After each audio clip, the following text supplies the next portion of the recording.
কি ভেবেছিলি হারামি? ঠান্ডা লেগেছে বলে আমি দয়া করব। আজ তোকে ভেঙে না ফেললে শান্তি পাবো না।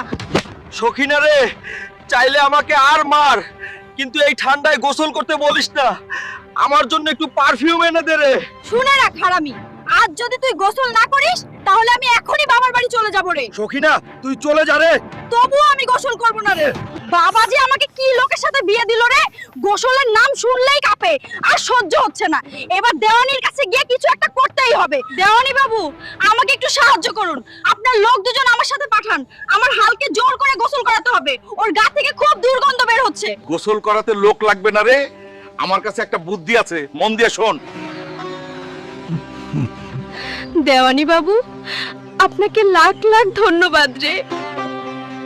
হাল্ক ভাই, তাড়াতাড়ি চল, তোর সখিনা গ্রামের পুকুরে পড়ে গেছে রে। তুই এসব কি বলছিস রে? সখিনা রে, আমি আসছি, আমি তোকে বাঁচাবো রে। কি রে আমার হাল্ক, তোকে তো আজ ভালো করে নাহিয়ে দিলাম। এবার সবাই দেখ আমার হাল্কের পাওয়ার। তাড়াতাড়ি সাবস্ক্রাইব কর, লাইক দে আর কমেন্টে হাল্ক রে রে লিখ।